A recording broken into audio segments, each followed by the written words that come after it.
सर्वेभ्यां नमस्कारः।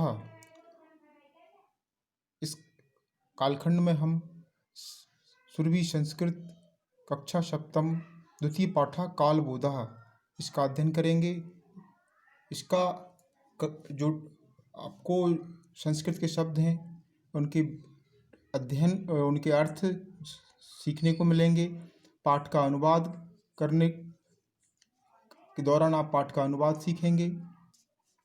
इसमें आप लोगों को ध्यान से उन शब्दों को जिनके आपको अर्थ नहीं मालूम है उनको ध्यान से सुनना है।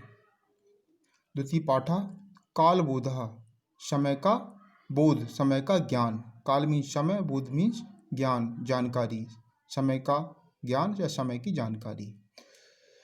शिष्य महोदय रात्रि दिवसयो विभाजनम कथम भवति।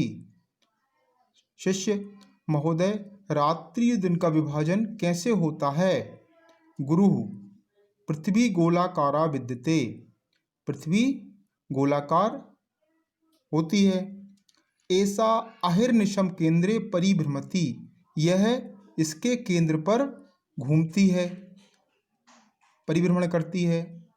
यदा अस्या यह भागः सूर्यस्य सम्मुखे भवति तत्र सूर्यस्य किरणः पतन्ति तदा दिनं जायते।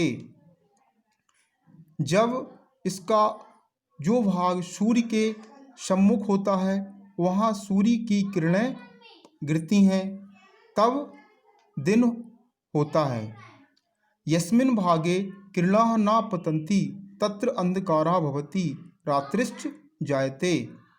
और जिस भाग पर किरणें नहीं गिरती हैं वहाँ अंधकार होता है और रात्रि होती है।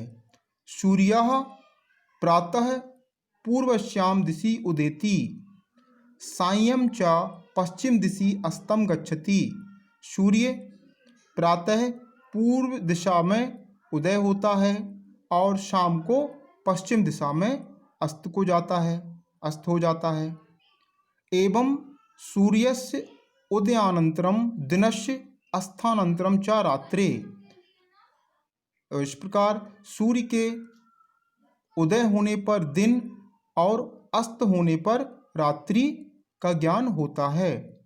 दिव निशानुसार मेवा जनः विविधा क्रिया संपादयन्ति। दिन और रात्रि के अनुसार लोग विभिन्न प्रकार के क्रियाकलाप संपादित करते हैं। शिष्याः सप्ताहे कति दिनानि भवन्ति। सप्ताह में कितने दिन होते हैं। गुरु सप्ताहे सप्त दिनानि भवन्ति। गुरु सप्ताह में 7 दिन होते हैं।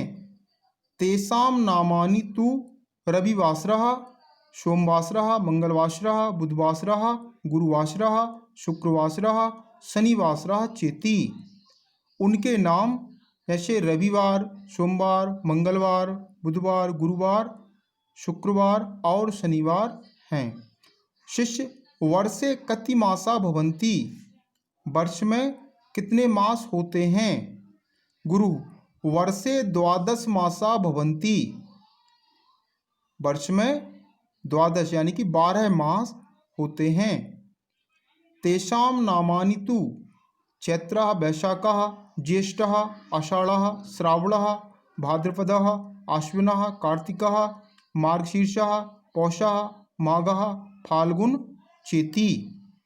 उनके नाम हैं जैसे चैत्र, वैशाख, ज्येष्ठ, आषाढ़, श्रावण, भाद्रपद, आश्विन, कार्तिक, मार्गशीर्ष, पौष, माघ और फाल्गुन।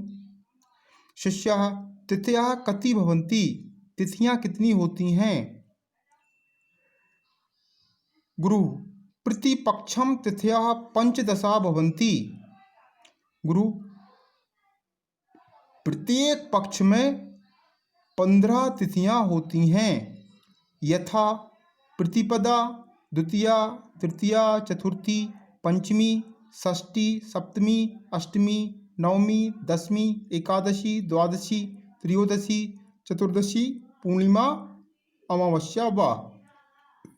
यथा जैसे प्रतिपदा, द्वितीया, तृतीया, चतुर्थी, पंचमी, षष्ठी, सप्तमी, अष्टमी, नवमी, दसवीं, एकादशी, द्वादशी, त्रयोदशी, चतुर्दशी, पूर्णिमा या अमावस्या। मासे दो पक्षो भवतः शुक्ल पक्षः कृष्ण पक्षः चेति। मास में दो पक्ष होते हैं, शुक्ल पक्ष और कृष्ण पक्ष। शुक्ल पक्षे पूर्णिमा कृष्ण पक्षे च अमावस्या भवति। शुक्ल पक्ष में पूर्णिमा और कृष्ण पक्ष में अमावस्या होती है। शुक्ल पक्षे चंद्रः क्रमशः वर्धते। शुक्ल पक्ष में चंद्रमा क्रमशः बढ़ता है। पूर्णिमायां सह पूर्णतां प्राप्नोति। और पूर्णिमा को वह पूर्णता को प्राप्त करता है। सह पंचदशभिः कलाभिः पूर्णः भवति। वह 15 कलाओं से पूर्ण होता है। कृष्ण पक्षे च क्रमशः क्षयं प्राप्नोति। और कृष्ण पक्ष में क्रमशः धीरे धीरे क्षय को प्राप्त करता है, क्षीण होता है। प्रतिदिनम तस्य एका कला क्षीयते। प्रतिदिन उसकी एक कला क्षीण होती है। अमावस्याम सह पूर्ण रूपेण लुप्ता भवति। अमावस्या में वह पूर्ण रूप से लुप्त हो जाता है। शिष्यः वर्षे कति ऋतवः भवन्ति। वर्ष में कितनी ऋतुएं होती हैं? गुरु चैत्र वैशाखयोः वसन्तः, ज्येष्ठ आषाढ़योः ग्रीष्मः, श्रावण भाद्रपदयोः वर्षा, आश्विन कार्तिकयोः शरद, मार्गशीर्ष पौषयोः हेमन्तः, माघ फाल्गुनयोः शिशिरः एव षट् ऋतवः भवन्ति। चैत्र वैशाख में बसंत, ज्येष्ठ आषाढ़ में ग्रीष्म, श्रावण भाद्रपद में वर्षा, आश्विन और कार्तिक में शरद, मार्ग शीर्ष और पौष में हेमंत, माघ और फाल्गुन में शिशिर। इस प्रकार 6 ऋतुएं होती हैं। शिष्य एकादशतः विंशति पर्यंत संख्यागण एकादश यानी 11 से 20 तक की संख्या गिनो।